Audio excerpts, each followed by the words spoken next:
죄를 주신 하나님께 영광 돌립니다. 예수님의 부활, 주님의 부활. 다 같이 따라서 합시다. 예수님은 죽은 지 3일 만에 다시 살아나셨습니다. 그러니까 예수님의 사심은 예수님의 이제 죽으심이 있기 때문에 사시는 건데요. 우리는 이거를 뭐 어떤 행사로 또 어떤 우리의 추상적인 어떤 상상력으로 또 혹은 우리의 어떤 뭐 감정으로나 어떤 종교적인 습관으로 받아들이면 의미가 없을 것 같고요. 역사적인 사실, 예수님의 죽음의 발자취를 따라가 보고 또 예수님의 다시 사신 그 흔적을, 그 자리의 기록들을 한번 봐야 될 것 같습니다. 예수님이 잡히시게 된 거는 목요일 날 6월절 식사를 하시고 이제 제자들과 함께 기도하러 갔죠. 그래서 겟세마네 동산에서 목요일 날 밤에 잡히십니다. 그리고는 이제 금요일, 목요일 날 밤에 이제 사내들인 공회에서 유대인의 법정에서 재판을 받으시고요. 그리고는 이제 목요일 날 그 로마 법정에 쓰게 되죠. 금요일 날 로마 법정에 쓰게 되죠. 그러니까 이제 그 아침에 사형 선고를 받죠. 사형 선고를 받으시고 그대는 십자가로 해서 이제 십자가 처형당하시게 되는데 그 처형당하는 십자가에 매달리는 시간이 오전 9시예요. 그래서 이제 오후 3시에 예수님이 죽으셨다 했는데 십자가형이 굉장히 고달프고 오래가는 형벌이거든요. 근데 이제 빨리 죽으신 겁니다. 네, 그러니까 이제 그 오후 3시에 돌아가시고 나서 해가 저물게 되면 안식일로 날짜가 변경이 돼요. 그래서 안식일 날은 아무것도 못 하잖아요. 그래서 급하게 이제 예수님의 시체를 달라 해가지고 니고데모하고 아리마대 요셉이 예수님의 장례를 지내게 됩니다. 그래서 이제 급하게 장례를 지내고 나서 안식일 아무것도 안 하다가 이제 안식 후 첫날에 이제 그 마리아가 예수님의 무덤을 찾아가요. 그 예수님의 장례 지낸 시신에다가 향유를 다시 붓기 위해서. 그랬더니 이제 무덤의 문이 열려 있었죠. 그 무덤의 문은 함부로 열 수 있는 게 아니거든요. 큰 돌이기 때문에. 그러니까 예수님의 그 시신이 없어진 거예요. 그래서 이제 제자들한테 달려가서 이 소식을 알렸습니다. 예수님의 무덤이 이상하다고. 그래서 이제 베드로하고 요한하고 가보니까 역시나 이제 무덤의 문은 열려 있는데 예수님의 그 장례 지낸 시신이 없는 거예요. 네, 그러는 가운데 베드로와 요한은 이제 돌아갔고요. 마리아가 거기서 계속 앉아서 울지요. 예수님이 죽으신 것만 해도 너무 슬픈데 예수님 장례를 지냈는데 와보니까 없어졌단 말이에요. 그래서 슬피 울고 있는데 천사가 말하는 거예요. 예수님은 지금 부활하셨다고 말씀하신 대로. 그래서 이제 그게 믿어지지 않는 상황에서 뒤를 돌아봤죠. 그랬더니 이제 예수님이 거기 서 계시는 거예요. 근데 그 예수님인 줄을 몰랐어요. 그래서 혹시 이 동산, 이 무덤을 지키는 동산직입니까? 라고 했더니 마리아야 라고 하는 거예요. 그래서 다시 봤더니 예수님이에요. 그래서 이제 그 부활의 첫 목격자는 마리아가 되겠습니다. 예수님께서는 성경대로 죽으시고 성경대로 다시 살아나셨습니다.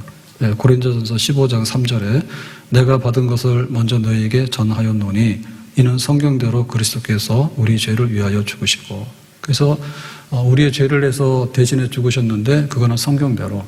다시 말하면 성경에는 하나님의 언약이 있는데 그 언약의 죽음이 또 언약의 믿음의 사람들에게는 생명이 된다. 그러니까는 예수님의 죽으심은 그냥 돌발적이거나 개인이 창작해서 뭔가를 거사한 게 아니라 하나님의 어린 양으로서 모든 죄를 이제 뒤집어 쓴다.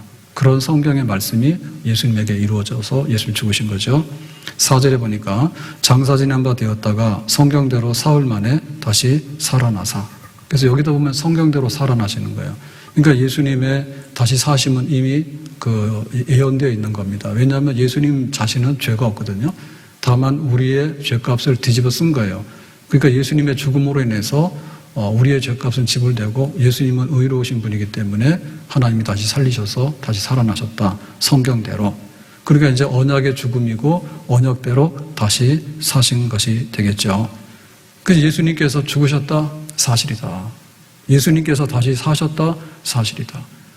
예수님의 죽으심이 없으면 다시 사시는 것이 없고 예수님의 다시 사시는 것이 없으면 그 우리에게 있어서 앞으로 이제 승천하시고 하나님 보좌 우편에 앉으시고 또 우리에게 다시 오시고 뭐 이런 고백들이 전부 다 없어지게 되는 거예요.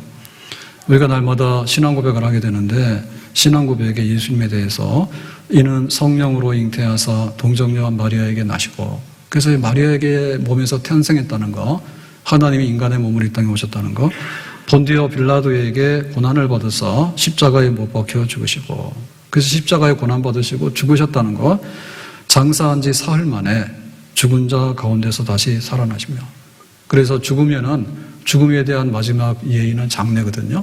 그래서 이거는 3일 동안에 무덤 속에 들어가 있으면 영원히 죽은 겁니다. 그런데 이 죽음의 문을 또 열고 죽은 자 가운데서 다시 살아나시며 그러니까 예수님의 탄생, 예수님의 고난받으심, 예수님의 죽으심, 예수님의 다시 사심 이것은 연속적인 겁니다. 하나님의 구원이 이렇게 이루어져 나가는 거예요.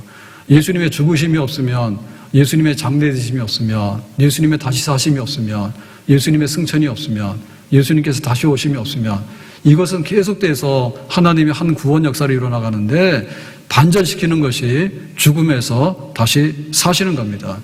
무덤에 머물러 예수 내 구주 새벽 기다렸네 예수 내 주 원수를 다 이기고 무덤에서 살아나셨네 어둠을 이기시고 나와서 성도 함께 길이 다스리시네 사셨네 예수 다시 사셨네. 내가 예수 믿는다 할 때 예수님 탄생 너무 귀한 거죠. 이 땅에 오신 거. 예수님께서 우리의 죄를 대신해서 죽으신 거 감격이죠. 늘 울어도 눈물 나서 주님께서 나를 대신해서 죽으셨는데 죽으시더라도 3일 동안에 무덤 속에 들어가서 썩어지는 과정까지를 예수님께서 앞서서 행하셨는데 그런데 예수님께서 다시 사심으로 인해서 우리에게 의롭다함을 받을 수 있고 하나님과 화해할 수 있고 하나님께 나갈 수 있는 그런 길을 열어주시니 예수님의 다시 사심은 우리에게 감격이고 우리에게 소망이고 우리에게 기쁨이고 우리의 미래이고 우리의 장래이고 우리의 생명이 되는 줄로 믿습니다. 예수 다시 사셨네. 나 위해서 죽으신 예수님 고맙지. 다시 사신 예수님 생각하니까 기쁘지. 다시 사신 예수님 생각하니까 우리의 구원이 옳은 것이고 우리의 구원이 완성을 향해서 가고 있는 거죠. 완전한 구원으로 다시 사신 예수님과 함께 부활의 첫 열매이신 예수님과 함께 우리도 영원히 사는 생명의 미래가 우리 앞에 펼쳐지게 되는 줄로 믿습니다. 그런데 제자들 중에 여기 나고자가 있어요. 낙제생이 있어요. 25절에 보니까 도마 얘기인데요. 다른 제자들이 그에게 이르되 우리가 주를 보았노나니. 그러니까 이제 예수님의 부활은 마리아에게 처음에 보여졌고 그 다음에 그 안식일 날 저녁에 우리로 말하면 주일 저녁이죠. 예수님 금요일 날 죽으시고 토요일 날 안식하시는데 그 다음에 안식 후 첫날 부활하셔가지고는 이제 저녁에 제자들이 있는데 나타났어요. 그래서 이제 이 손과 이제 옆구리를 보여주시면서 제자들이 깜짝 놀랐죠. 부활했다고. 근데 그 자리에 이제 도마가 없었거든요. 그래서 도마가 이제 제자들이 말하는 거를 듣고 거기에 대해서 못 믿겠다는 겁니다. 내가 그의 손에 못자국을 보며 내 손가락을 그 못자국에 넣으며 내 손을 그 옆구리에 넣어보지 않고는 믿지 아니하겠노라 하니라. 그러니까 내가 믿을 수 없다라고 하는데 단호하게 니들이 말하는 거 소용없어. 뭐 지금 이렇게 막 생각에 혹시 그 예수님의 시신을 누가 훔쳐갔는지 혹은 뭐 헛개비를 봐가지고 뭐가 됐는지 지금 이게 잘 사실 여부에 대해서 긴가민가하기 때문에 정신이 없는데 내가 없는 자리에서 예수님이 나타났다는데 니들이 말하는 거 나는 인정 못해. 나는 믿지 못해. 단호하게 이제 거부하면서 부활의 증거를 이제 달라는 거죠. 나도 그 손을 못자국을 나도 그 옆구리의 흔적을 내가 보고 만져봐야 되겠다. 그렇게 이제 요구하는 거예요. 그러니까 이 도마는 의심 많은 사람이고 불신앙적인 사람이에요. 이것은 도마만의 문제가 아니고 우리가 예수를 믿었지만 예수를 믿는 데까지 오는 데 있어서 사실 이거는 기적적인 일입니다. 사람이 거듭나야 되잖아요. 그래야지 내가 예수님 영접하게 되는데 거듭나는 게 우리 마음대로 되는 게 아니잖아요. 하늘로부터 나는 게 거듭나는 거거든요. 그러면 동정녀 마리아에게서 나시고 라고 했을 때 아이가 태어나는 건 인정할 수 있지만 어떻게 처녀의 몸에서 아이가 나냐, 그거는 우리가 받아들일 수 없는 거잖아요. 그냥 우리의 그냥 이성적인 걸로 볼 때는. 그 다음에 이제 예수님이 십자가에 죽으셨다는데 나를 대신해서 죽으니까 고맙긴 한데 죽으신 분이 누구예요? 하나님의 아들인 거예요. 아니, 다른 사람은 죽을 수 있지만 하나님의 아들도 죽냐? 하나님의 아들은 지금 나사로도 살렸잖아요. 죽은 나사로 나흘 됐는데 나와라, 나사로도 살려내신 분이고 귀신도 쫓아내고 예수님께서 온갖 거를 다 행하셨는데 왜 본인은 죽어버리냐? 그게 이해가 안 간다니까. 그 다음에 예수님께서 3일 만에 다시 살아나셨다 하는데 우리는 지금까지 죽음을 목격했지만 죽은 자가 눈앞에 살아나서 여러 가지 증거를 보여주는 이런 예는 찾아볼 수가 없는 거야. 이것도 우리의 이해 불가능한 영역에 있는 거예요. 그러니까 도마가 나는 못 믿겠어. 그럴 일이 어떻게 있겠어. 이렇게 한 거는 어찌 보면 우리 모두의 모습입니다. 안 믿는 사람 다 여기에 걸려 있는 거예요. 근데 우리가 예수 믿는다고 이렇게 하지만 지금도 이 부활절에 대해서 참 도마처럼 의심이 풀리지 않은 분들도 있을 거예요. 사실은 매주일이 부활을 기념하는 예배거든요. 안식구 첫날에 너희들이 모여서 예배드리라 했으니까. 근데 그걸 1년에 한 번 모아가지고 이제 부활절이라 해서 우리가 부활주일 중에서도 진짜 부활주일 해가지고 우리가 오늘 부활주일을 지내는 거잖아요. 그러니까 우리 중에도 사실 보면 내가 다른 거 예수님께서 다 믿겠는데 예수님께서 부활하셨다. 생각해보면 어떻게 동정녀 마리아에게서 태어나시면서 어떻게 하나님의 아들인데 죽기도 하시면서 그 죽음의 신비를 우리가 어떻게 이해할 것이며 더군다나 죽은 예수님이 살아났다는데 그거 만져볼 수도 없고 내가 이거 어떻게 해볼 수도 없고 아마 그런 답답한 마음이나 의심이나 이런 것들이 우리 속에 있는지 몰라요. 도마가 그런 사람이에요. 도마가. 그러면 이런 의심과 불신앙은 어디서 오는 걸까? 이거는 개인의 어떤 성향이나 기질적인 것들이 많이 들어있습니다. 그래서 베드로 같은 경우는 굉장히 다혈질이거든요. 그래서 예수님 잡으러 오니까 칼 빼가지고 콱 쳐버렸잖아요. 말고의 길을 잘라버렸잖아요. 예수님께서 야, 칼 걷어들이라 했잖아. 그리고 베드로 같은 경우는 굉장히 용감해요. 다른 사람이 다 버릴지언정 나는 절대로 주를 버리지 않겠고 그 다음 막 예수님께서 갈릴리 바다에 이렇게 걸어서 오시니까 막 제자들이 놀래가지고 유령이라 그러니까 아니야 나도 한번 걸어볼래라고 그냥 바닷속에 막 들어가기도 하고 어떤 그런 것이 있는데 베드로는 베드로예요. 그러니까 이 베드로의 기질은 베드로의 기질인데 나중에 예수님께서 베드로를 쓰실 때 너의 신앙 고백 위에 이제 내가 교회를 세우겠다. 네가 양들을 맡아라라고 하는 걸 보면 예수님께서는 그 기질을 완전히 뽑아낸 게 아니라 베드로의 기질을 잘 사용한 것을 알 수가 있죠. 예레미야 같은 경우에는 우울질입니다. 그래서 늘 눈물로 이게 지금 바벨론 군대에서 나라가 멸망하고 예루살렘 성전이 불타는데 생각만 해도 막 눈물 나는 거예요. 그래서 나 이거 못하겠다고 그런 것들이 있어요. 그러니까는 이 파멸과 심판 앞에 있는 백성들에게 정말 간절한 마음으로 니들이 좀 회개했으면 좋겠다. 그런 마음을 전하는 거지. 만약에 예레미야가 굉장히 낙천적이고 그냥 이렇게 막 대충하고 하는 이런 성격이었으면은 심판받는 거에 대해서 야 심판받아 그러고 자기는 가버리겠죠. 받거나 말거나. 근데 그렇게 못하거든요. 그게 기질이에요. 근데 그걸 쓰시는 거예요. 주님께서. 도마 같은 경우에는 의심이나 확실성에 대해서 굉장히 그 타고난 그런 것들이 있는 거예요. 나는 확신하지 않으면 안 믿어. 나는 의심을 해결해야지 나는 확실하게 믿는 사람이야. 그런 기질이 있는 거예요. 그래서 우리에게 단번에 이렇게 믿음을 잘 받아들이는 사람도 있지만 때에 따라서는 때로는 의심이 생기거나 혹은 내 성격상 확인이 안 되면 나는 믿을 수 없는데 라고 버티는 사람들이 있는데요. 그럼에도 불구하고 그 기질을 뛰어넘어서 주님께서는 우리에게 믿음을 주시고 또 하나님을 영접하는 백성으로 삼으시는 은혜가 있는 줄로 믿습니다. 두 번째로 이 도마가 그 의심과 불신앙에 있었던 것은요.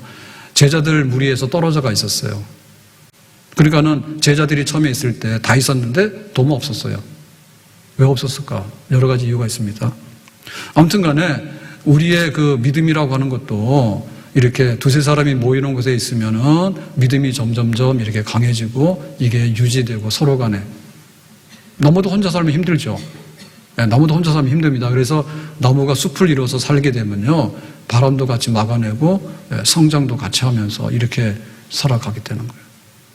우리가 오늘도 사도신경 고백을 합니다. 그러면 사도신경 고백하게 되면 우리의 믿음이 어떻습니까? 우리 믿음이 함께 모아지게 되는 거예요. 그리고 내가 어디에 속한 사람인가에 대해서 여러 사람들과 함께 공감하는 데 대해서 편안함과 확신이 북돋아지게 되는 거예요.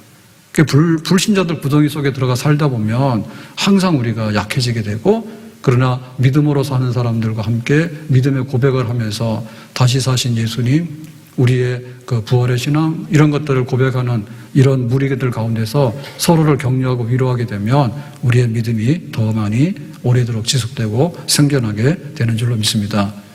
그래서 이게 부활하신 주님의 신앙의 공동체 안에 있는 것이 우리의 신앙을 더 견고하게 하고 더 확고하게 하는 하나의 뒷받침이 되는 거예요. 세 번째로 이 도마가 왜 이렇게 됐을까라고 할 때 보면, 이거는 어떤 일시적인 거로 보면 이거는 굉장히 공황 상태 내지는 충격에 의해 가지고 굉장히 그 아주 뒤죽박죽된 상황에서 혼란 속에서 자기가 넘어진 상태, 이런 영향이 있어요. 그래서 여기 제자들이 모여있을 때 왜 도마가 빠졌냐, 가룟 유다는 예수님 팔기 위해서 가서 죽어버렸잖아요. 근데 도마는 왜 그러냐면, 도마가 굉장히 자기 의심도 많고, 근데 혼자 이렇게 있으면서 뭔가를 정리해보고 싶고 사실 여부를 확인해보고 싶고 이러니까 이렇게 휩쓸려 다니면서 뭔가를 이렇게 제대로 판단하기 어렵다고 본 거죠. 그러니까 나 혼자 한번 생각해보겠다. 나 혼자 생각해보는데 내가 지금 어떠냐면, 예수님께서 잡혀가지고 죽으시는 것을 제자들이 목격하고 도망갔잖아요. 그러니까 이제 그게 대해서 겁나는 거예요.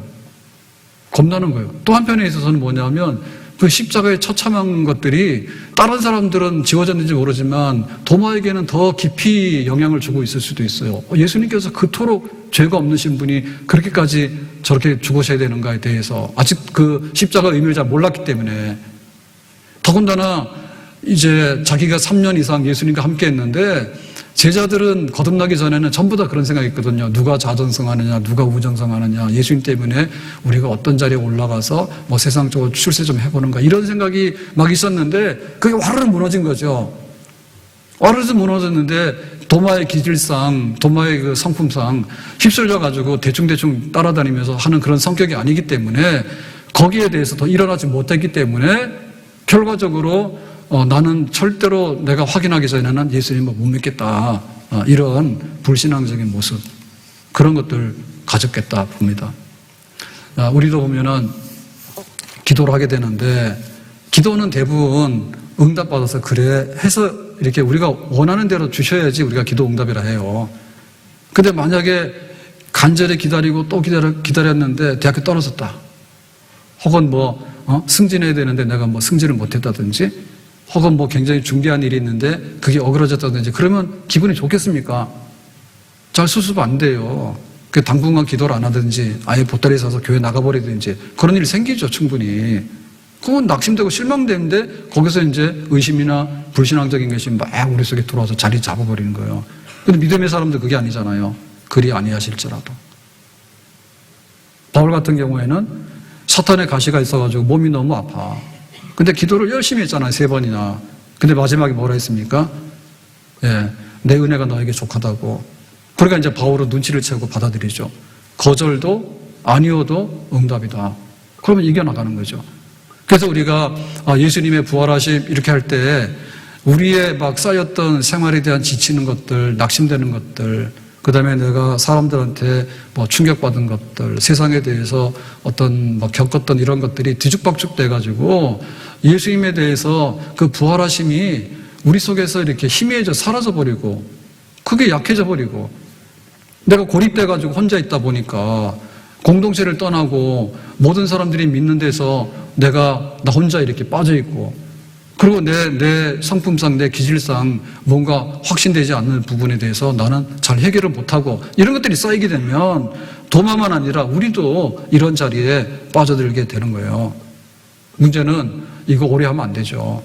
그래서 이제 도마도 예수님을 이제 다시 믿게 되고 부활을 확신하게 되는데요. 어떻게 하느냐? 26절에 보니까 이렇게 되어 있습니다. 여드레를 지나서 제자들이 다시 집 안에 있을 때 도마도 함께 있고, 이제 도마가 처음엔 없었다가 8일 후에는 제자들하고 함께 합류해서 있는 거예요. 그 다락방에. 그때 이제 문이 닫혔는데 예수께서 오사 가운데 서서 이르시되 너에게 평강이 있을지어다 하시고. 그러니까 여기 지금 두 번째 나타나는 거는 제자들에게도 다시 한번 부활을 이렇게 보여주기 위한 목적이 있지만 사실은 제일 중요한 목적은 도마 때문에 그렇습니다. 네, 도마가 의심해가지고 막 펄펄 뛰고 제자들하고 다투는데 제자들은 난 봤다 그러니까는 그럴 리가 없다고 하니까 예수님께서 도마를 치유하시고 회복하기 위해서 다시 나타나셨다. 그렇게 보겠어요. 근데 그 하시는 말씀이 평강이 있을지어다 그랬죠. 만약에 우리가 예수님이 죽었다라고 하면은 우리는 어떻게 됩니까? 슬프고 굉장히 우리가 암울하다. 그런 걸 가져오는 거죠. 예수님의 죽음은. 그래서 우리가 지난주에 고난주간을 지냈는데 고난주간에 다들 죽으셨지. 죽기는 뭘 죽어 살아있더만. 슬퍼야 됩니다. 근데 그냥 먹고 놀자 그냥 펄펄 뛰어다니고 비가 와서 그나마도 벚꽃이 떨어져가지고 벚꽃 축제가 망해버렸습니다.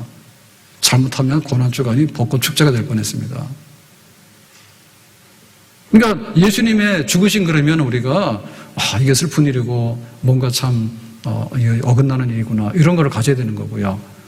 예수님이 부활하셔서 우리에게라고 할 때 평강이네. 평강. 샬롬이라는. 샬롬이라는 얘기는 뭐냐면 이 문제되거나 혹은 이렇게 망가진 것들이 다 완전하고 회복된 상태가 평강 샬롬이에요.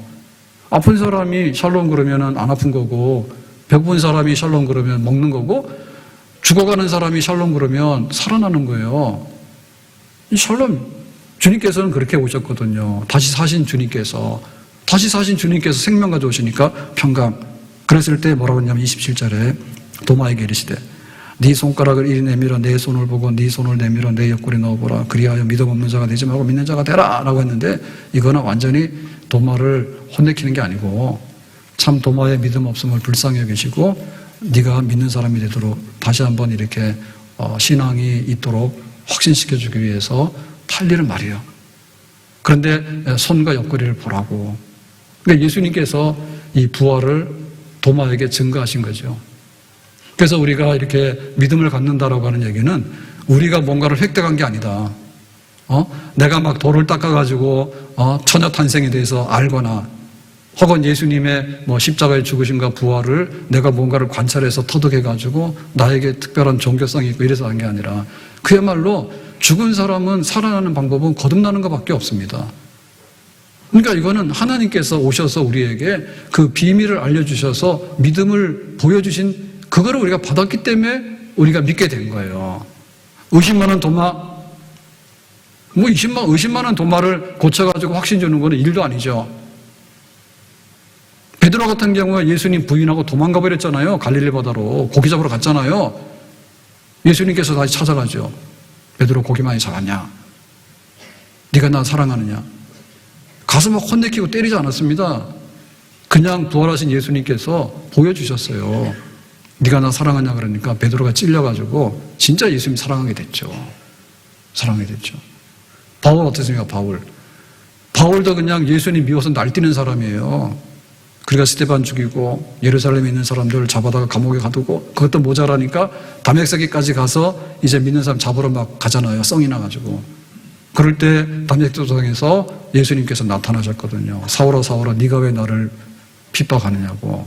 누구냐니까 네가 핍박하는 예수라고. 예수는 죽었는데 십자가에 처형당했는데 우리 유대계 이단의 괴수인데 그런데 내가 살아있다고. 그러니까 거기서 이제 바울이 무릎 꿇고 이제 예수를 증거하는 사도 중에 사도가 되지 않습니까? 그러니까 우리가 이 믿음의 문제를 다룰 때 하나님의 선물인데 하나님의 선물은 그냥 우리가 받아들이면 되는 거예요. 하나님의 선물을 받아들이면 되는 거예요. 하나님께서 우리에게 믿음이라고 하는 은사를 주시게 되면 그 믿음을 우리가 순전한 마음으로 받아들이게 되면 도마도 확신을 갖게 되고 부정했던 베드로도 다시 주님의 사랑으로 돌아오게 되고 바울처럼 아주 적대적이었던 바울도 예수님을 위해서 죽을 수 있는 그런 사람으로 다시 변화되는 그런 역사가 있게 되는 줄로 믿습니다. 그러니까 주님이 오실 때 우리가 받아들이면 되는 거예요. 믿으면 되는 거예요. 그래서 이 도마가, 의심 많은 도마가 확신하게 됐죠. 왜? 손도 옆구리도 과외 공부한 거잖아요. 자기는 특별하게 예수님에게 다 이거를 목격한 거잖아요. 그래서 이 도마가 어떻게 됐냐면, 이제 오순절날 성령이 임했을 때, 베드로와 함께, 바깥에 나가가지고 이제 예수가 그리스도라고, 니들이 죽인 예수가 그리스도가 구원자가 맞다고, 그거를 막 증거하잖아요. 거기 들어가죠. 베드로 혼자 설교하는 게 아니에요. 그래서 3,000명, 5,000명 예루살렘 교회가 부흥하게 될 때, 그때 이제 가룟 유다 빼놓고 사도들이 다 나가는데 도마도 나가죠. 그리고 핍박이 왔을 때 흩어지잖아요. 그랬을 때 이 전성에 의하면 도마는 인도에 가서 복음 전하다 순교했다거든요. 그러니까 예수님 만나고 변화되는 삶, 도마에게도, 부활하신 예수님 만나고 나서 변화되는 삶, 바울에게도, 부활하신 예수님 만나고 나서 변화되는 삶, 베드로에게도, 우리 모두도 다 그렇게 된 겁니다. 예수를 내가 구주로 영접해서 정말 예수님을 믿음으로 인해서 사신 주님과 함께 살아가는 그리스도인이 된 것, 부활하신 예수님이 우리를 만나주셨기 때문에, 그 믿음 때문에 우리도 이렇게 살게 되는 줄로 믿습니다. 자, 그러면 이제 어떻게 이 도마가, 의심 많은 도마가 부활의 확신과 부활의 증인으로서 순교의 자리까지 가는 제자가 될 수 있느냐? 우리에게는 이거 첫 번째 뭐냐면, 이 성경의 기록에 의해서 우리도 이 신앙과 부활의 신앙에 대해서 더 확고하게 우리가 반석에 쓰게 되는 겁니다. 성경의 기록에 의해서. 우리의 믿음이라고 하는 것은요, 성경을 읽어야 되는 거예요. 성경에 보면 예수님께서 무슨 일을 하셨는지, 그 다음에 이제 그 예루살렘 가서 고난 받으시고 잡히시는 그 과정에 대해서 마지막 6월절 지나기 위해서 예루살렘 들어오셔가지고 말씀하시거나 행적했던 것들이 고스란히 다 기록되어 있잖아요. 예수님의 그 말씀과 행적을 다 기록하려면은 책이 얼마나 많이 필요한지 몰라요. 1시간만 말하면 책 한 권 나옵니다. 그러면 그 많은 것들 다 필요가 없는 거죠. 그래서 예수님의 생애 33년의 생애 중에서 공생의 3년 반, 공생의 3년 반 중에서 마지막에 예루살렘 모셔가지고 6월절 어린 양으로서 십자가에서 죽으시는 그 기록들, 생생하게 기록하는 게 많은 거예요. 그 다음에 기록한 게 뭔가 하면 예수님의 다시 사심에 대해서 성경이 기록하고 있는 거야. 왜 내가 예수님을 믿지 못할까? 예수님이 다시 사셨다는데 그게 뭔 말인가? 그게 항상 뜬구름 같고, 그게 항상 믿어지는 것 같은데 중요한 순간만 되면 안개처럼 사라져버리게 되고, 그렇게 되는 거 왜 그런가? 성경으로 돌아가서 그 믿음을 믿으란 말이죠. 우리의 믿음은 인간이기 때문에 인간은 인간의 인격성이 있는 거예요. 인간다움이 있는 거예요. 지적인 거, 감정적인, 의지적인 게 있는데, 예수님 날 위해 죽으셨다? 그럼 내 마음이 어떻게 돼? 죽음에 대해서? 죽도록 따라오라. 어떻게 따라가야 돼? 예수님께 다시 사셨다? 사셨다는 기록에 의해서 내가 그 사실을 알게 되고, 그 다음에 내 마음속에 뭐예요? 사신 것에 대한 확신이 생겨서 예수님이 다시 사신 것처럼 나도 주님의 사심을 따라서 내 사명대로 살아가야 되겠다. 생기는 거죠. 성경 기록이에요. 성경 기록에 보면 예수님이 사셨다고, 마리아도 봤다고, 제자들 봤다고, 그리고 도마도 봤다고, 베드로도 나중에 만났다고, 바울도 다메섹도에서 만났다고, 수많은 500여 성도들도 만났다고, 성경에 많은 것을 기록하고 있으며 그 부활을 경험한 제자들이 베드로서를 쓰게 되는 거고, 부활을 극적으로 체험하게 된 바울이 신약 성경의 대부분을 쓰게 된 거예요. 그러니까는 성경에 의해서 예수님이 사셨구나, 그걸 읽어야죠. 그때를 받아들여야지, 사실로. 근데도 믿음이 안 생기잖아요. 왜? 외적인 증거 가지고 그것이 다 내 믿음이 되는 건 아니거든요. 거기에 역사하는 게 뭔가 하면 성령의 역사입니다. 태초에 하나님이 천지를 창조하셨다고, 이런 게 있어. 성경의 첫 구절이 그거 아닙니까? 믿어지지 않지요. 근데 하나님께서 우리에게 성령의 어떤 그 영감으로 기록된 성경이, 그 성경에 영감을 줬던 그 성령의 역사가 우리 속에서도 조명한다니까요. 이 말씀이 진리야 라고 조명한다니까요. 그러니까 어느 날 태초에 하나님이 천지를 지으셨다는 말씀이 내 마음속에 믿음으로 자리 잡게 되는 거예요. 그러니까 내가 행동을 그렇게 하는 거예요. 내가 산을 향하여 눈을 들리라. 나의 도움이 어디서 올고 나의 도움이 천지를 지으신 여호와에게서로다. 그러니까 하나님만 예배하고 하나님만 섬기는 백성이 되어야 되겠구나. 성경에서 그걸 읽고 묵상하다 보니까 성령께서 창조주 하나님에 대한 믿음을 불어넣어 주시기 때문에 되는 거거든요. 예수님에 대해서도 예수님이 어떤 분인가, 이렇게 마리아 몸에서 탄생하셨네. 근데 예수님께서 어떻게 사셨네, 어떤 말씀하셨네, 어디를 가셨네. 근데 마지막에는 죽으셨는데 죽으심의 광경이 어떠한지에 대해서 생생히 그날을 기록하고 있잖아요. 메시아의 십자가에 달리셔가지고 메시아에 운명하셨는데 누가 그거를 시신을 장례 지냈는데 장례 지내고 나서 하루 사이에 어떤 일이 벌어졌는데 거기에 대해서 나중에 성경에 기록하고 있는 증인들이 기록하기 때문에 이거를 보게 되면 믿음이 생깁니다.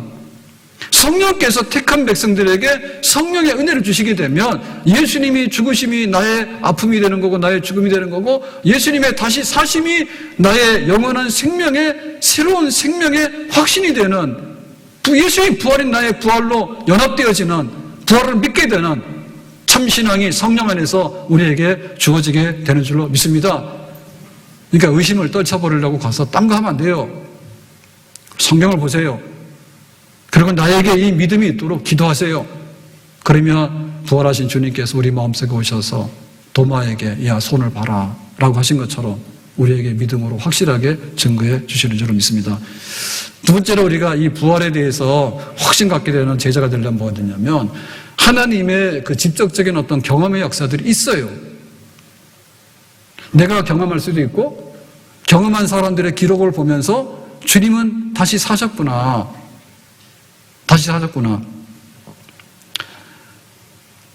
다니엘의 그 친구 셋이서 금신상에 절하지 않음으로 인해 가지고 사자굴에 던져졌습니다. 풀무불에 던져졌습니다. 그런데 풀무불 속에 보니까 4사람이 다니는 거예요. 아니 풀무불에 들어가면 다 타 죽어야 되는데 셋이서 살아있어서 걸어다닌다는 거 이상한데 어떻게 넷이냐. 그 4번째가 뭐냐면 언약의 천사, 주의 천사, 다시 말하면 오실 그리스도의 천사예요. 하나님. 그런 역사가 있죠. 하나님이 살아계시다라고 할 때 하나님 살아계시지. 온전히 살아계시지. 근데 중요한 순간에 이러한 증거를 가지고 나타나실 때 살아계신 하나님, 풀무불 속에서도 들어가서 건져내신 하나님, 다니엘이 사자굴 속에 들어갔는데 사자 입을 봉해가지고 건져내신 하나님, 살아계신 하나님, 엘리야가 기도할 때 하늘에서 감에서 불이 떨어졌잖아요. 살아계신 하나님, 부활하신 예수님에 대해서 부활했죠. 그러면 예수님께 계속 살아계시죠. 근데 극적인 순간에 베드로야 너 왜 고기 잡고 있냐? 너 나 3번 모른다 했지? 지금은 어떤데? 그렇게 나타나셨지. 바울이 악랄하게 믿는 자를 잡아서 죽이려고 하는데 예수 죽었다니까 왜 자꾸 니들이 예수 살았다고 떠들고 다니냐? 그게 싫어서 잡으러 간 겁니다. 그랬더니 부활하신 예수님께서 나타나서 바울아 네가 지금 뭐하고 있니? 당신 누군데요? 나 살아있는 예수야. 네가 나를 미워하잖아. 그래서 이 바울이 꼬꾸라지지 않습니까? 부활하신 예수님께서 극적으로 역사하신 사건들이 있다니까요. 지금 우리에게도 그런 증인들이 있어요. 당신 못 살아. 근데 예수님의 이름으로 병이 치유되기도 하고 정말 위태로운 사고를 당해서 사망의 골짜기에 가 있는데 이 사람이 살아서 생명이 연장되기도 하고 주님이 살아나셨기 때문에 살아서 계속 계시기 때문에 우리에게 극적인 기적 같은 일을 통해서 우리를 만나주시는데 그것이 나의 경험이 되든 다른 사람의 경험이 되든 간에 주님은 십자가에서 죽으셔서 아리마대 요셉의 무덤에 들어가서 영원히 끝난 게 아니라 3일 만에 살아나셔서 부활하셔서 승천하셔서 지금도 성령을 보내시고 살아계심을 필요에 따라서 우리에게 극적으로 드러내기도 하시고 증인들에게 그런 걸 드러냄으로 인해서 모든 사람들에게 살아계신 예수님이라는 것을 알리시는 그런 살아계신 주님인 줄로 믿습니다. 그래서 간절히 주님을 찾게 되면 죽은 예수가 아니라 다시 사신 예수님을 삶에서 만나게 되는 줄로 믿습니다. 마지막으로 이 부활하신 예수님을 만날 때 우리의 일상생활에서 만나요. 우리만 부활절이 아니에요. 우리에게 전 성도들이 다 부활절이에요. 우리 대한민국에 있는 모든 교회들이 오늘 다 부활주일 예배를 드려요. 우리나라만 아니에요. 전 세계에 흩어져 있는 모든 교회 성도들이 부활절을 기념해서 예배를 드려요. 지금도 눈 뜨면 일어나서 주님 감사합니다. 예수님의 이름으로 기도합니다. 밥 잘 먹겠습니다. 오늘도 내가 일하러 나가야 되는데 주님께서 나에게 마음의 평안함을 주시고 오늘 하는 일들을 선히 인도해 주시기 바랍니다. 한두 사람입니까? 이름 없이 빚도 없이 살아가는 그리스도인들이 많아. 고기 잡는 사람도 있고 농사 짓는 사람도 있고 심지어는 감옥 가 있는 사람도 있어. 그런데 그 안에서도 뭐냐 하면 예수님은 나의 주님이세요. 주일날 되면 우리가 일손을 중재하고 교회에 모이는 거예요. 예수님 때문에 모이는 거예요. 예수님 뭐 때문에? 예수님 부활하셨기 때문에. 다시 사신 예수님과 함께 그 소망 가운데서 주님을 경배하기 위해서 주일 예배 드리죠. 기도하죠. 우리에게 물질이 생기면 주님 주신 거예요. 고마워요. 감사함으로 표현할 수 있고.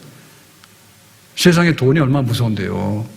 근데 아낌없이 두 랩돈을 정말 전 재산을 바친 과부하처럼 내 물질을 통해서 예수님이 나의 주님이라고, 다시 사신 주님이라고, 죽었으면 뭐하러 드립니까? 거기다가 내 물질로 표현하게 되고, 나의 은사와 재능들이 있잖아요. 그래서 이게 주님께서 나에게 주신 은사인데 참 주님 고맙습니다라고 표현하고, 얼마나 많은 사람들이 예수님이 다시 살아계신다고, 지금도 살아서 역사하신다고 하는 사람들의 삶이 그 전부 다가, 그게 바로 그리스도에서 살아있는 증인들이 너무 많은 거예요. 부활하시고 다시 사시고 영원히 살아계신 주님을 믿으면서 자기의 삶을 주님과 함께 손잡고 살아가는 사람이 너무나 많은 거예요. 우리가 눈을 뜨고 보면 내가 다시 사신 예수님을 믿는다는 것이 나 혼자만의 문제가 아니라 진실한 그리스도인 모두가 다 사신 주님과 함께 동행하며 자기 삶 속에서 주님의 손을 붙잡고 살고 있는데, 우리도 이렇게 살아가는 삶 속에서 다시 살아계신 주 예수님을 날마다 믿고 경험하게 되는 줄로 믿습니다.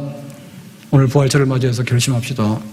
내 신앙 흔들리지 않도록 죽으시고 다시 사시고 하나님 보좌 우편에 계시고 우리의 기도를 들으시고 우리의 구원을 끝까지 이루시고 주님의 구원이 다 찼을 때 다시 오시고 새하늘과 새 땅을 만드시고 모든 죽은 자들이 몸으로 다시 부활해서 하나님의 영원한 나라가 펼쳐지게 되는 미래가 있는 것, 우리의 신앙, 예수님이 다시 사신 날 우리가 믿는 우리의 구원이 얼마나 영광스러운 것이고 얼마나 확실한 것이고 얼마나 살아있는 것인가에 대해서 부활절 날 떨어진 신앙을 다시 회복하지 않으면 언제 회복합니까? 언제 회복합니까? 제가 믿고 나서 처음에 교회를 갔는데요, 교사하라고 해가지고 교사를 했어요. 참 엉터리죠. 교사에서 뭐냐면 부활절 날 멋지게 하자 해가지고 계란을 삶아서 주잖아요.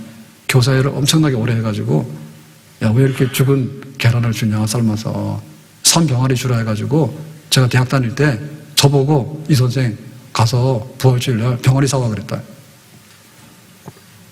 그 병아리 키워가지고 추수감사절을 잡아먹자고. 참 황당한, 아주 그냥 기발한 그런 회의를 했습니다. 부활절을 빛내기 위해서. 그래서 저보고 사가지고 오라 해가지고. 지금 같으면 잘 살 텐데 그때는 참 웃겼어요. 어디 가서 뭘 살지를 몰라가지고 아무것도 모르는데, 그래가지고 성남에 그거 하면 오늘 날 셀 것 같은데 그 부화장 찾아간 거예요. 부화장 찾아간 거예요. 그랬더니 모란시장 가서 병아리 사러 하더라고. 여기는 이렇게 개인으로 병아리 한 마리 파는 데 아니라고. 바보 중에 상 바보죠. 그래, 그날 마침내 그 성남시 모란시장이 장날인가 봐. 갔더니 진짜 병아리 팔더라고. 그러니까 제가 한남동 살았는데 지금 성남 가가지고 다시 찾아가서 모란시장까지 찾아갔으니까 평생에 처음해보낼 막 한 거예요, 그때. 그거 사가지고 가야 되기 때문에 주일날. 큰일 나는 거예요. 계란 안 줬으니까 병아리 주기로 했어요. 그래서 한 박스를 사가지고 그 성남시에서 여기 서울로 들어오는 버스가 있습니다. 그 버스를 타고 한남동에 와가지고 당북대교 앞에 내려가지고 그거를 들고서는 집에까지 올라가는데 병아리가 기절하고 죽고. 그래서 인삼을 갈아가지고 먹여서 하룻밤을 잘 지낸 다음에 교회 가져가서 풀었는데 좀 있다가 난리가 났습니다. 집집에서 병아리 줘가지고 집집마다 병아리 돌아다니면서 성가시다 해가지고 교회를 다 쫓아버렸습니다. 신앙 떨어졌는데 언제 올리겠냐고. 교회를 그렇게 다니는데 왜 믿음이 없냐면, 예수님 다시 사셨다는데 왜 믿음이 안 생기는지 모르겠어. 어디 가서 생기려고 합니까? 예수님 다시 사시면 어떻게 믿냐? 성경에 기록되어 있는데 이거 안 믿으면 뭘 믿을 거예요? 은행을 믿어요? 뭘 믿어요? 누굴 믿어요? 무슨 책을 믿어요? 성경에 기록된 것이 예수님이 이렇게 사셔서 이렇게 죽으시고 부활했다는데 그걸 하면 뭘 믿냐 말입니다. 세상에서 안 믿더라도 믿는 우리가 뭘 믿냐 말입니다. 벌떡 일어납시다. 신앙을 가져야, 신앙을, 믿음을 가져란 말이에요. 믿음을. 나를 이기고 죄를 이기고 사탄의 권세를 이기고 사망을 이기고 다시 사신 예수님은 계속해서 사시는 겁니다. 조금 살아났다가 늙어서 죽으신 예수님이 아니라니까요. 날마다 이기는 삶. 주님께서 우리에게 부탁한 게 있어요. 내가 다시 올 때까지 너희들은 이 복음을 전파해서 제자 삼고 전 세계에 선교하도록 하도록 해라. 이 땅에 예수님의 나라와 이 땅에 하나님 나라가 임할 수 있도록 부활의 증인이 되는 그런 일 좀 하라 했습니다. 신앙 바로 회복하고 날마다 삶 속에서 이기는 그리스도와 함께 살아계신 하나님과 함께 이기는 삶을 살고 주신 사명을 이루어나갈 수 있는 그런 삶을 살아갈 수 있는 오늘이 첫날이 부활절이 첫날이 다시 한번 될 수 있기를 주의 이름으로 축복합니다.